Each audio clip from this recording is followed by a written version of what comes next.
জীবনে ঝামেলা যখন আসে তখন তার মাসুলটা কিন্তু নিজের শরীর আর পরিবারকেই দিতে হয়। আজ আইকে চ্যালেঞ্জের ডে। সকাল হতেই আব্বু বলল, যা বেলেদানা বাজার থেকে একটু সার নিয়ে আয় তো। বাবার কথা শুনে সোজা বাজারে গেলাম আর সারের বস্তা নিয়ে বাড়ি চলে এলাম। গতকাল সাতুলিয়ায় কটা গাজা খোরছেলের পাল্লায় পড়ে ঝামেলা হয়েছিল, যাদের চক্করে পড়ে হাতে বেশ ভালোই লেগেছিল। তাই দুপুর হতে হাতের একটা এক্সরে করাতে বের হলাম ভাঙুরের দিকে। যেতে যেতে রাস্তার কিছু দারুণ শটও তুলে নিলাম। সোজা গেলাম পারভেজ ক্লিনিকে। টিকিট কেটে কিছুক্ষণ অপেক্ষা করার পর ভেতরে ডাক পড়লো আর হাতের ছবিটা তুলে নিল। তারপর রিপোর্টের জন্য বাইরে বসে টিভি দেখতে দেখতে অপেক্ষা করছিলাম। মনে মনে একটু টেনশনও হচ্ছিল।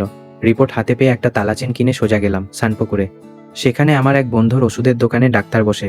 সেই ডাক্তারকে রিপোর্টটা দেখালাম। ডাক্তারবাবু রিপোর্ট দেখে বললেন, কোনো হাড় ভাঙেনি, ভয়ের কিছু নেই, কটা ওষুধ দিচ্ছি, খেয়ে নাও, ঠিক হয়ে যাবে। যাক, বড় বাঁচা বেঁচে গেলাম। সন্ধ্যাবেলা ইব্রাহিম বাড়িতে এলো। ওদিকে আব্বুর শরীরটা একটু খারাপ থাকায় পাকা পোলে আমার আরেক বন্ধুর ওষুধের দোকান থেকে বাবার ওষুধগুলো কিনে নিলাম। তারপর বাইকে তেল ভরে সোজা বাড়ি চলে এলাম। দিন শেষে নিজের শরীর ভালো থাকা আর বাবার মুখে ওষুধ পৌঁছে দেওয়ার মধ্যে আসল শান্তি। আজকের ব্লগটা কেমন লাগলো জানাবেন। আর কালকের ডে চায়ের পর্ব দেখতে এখনই ফলো বাটনটা চেপে সাথেই থাকুন।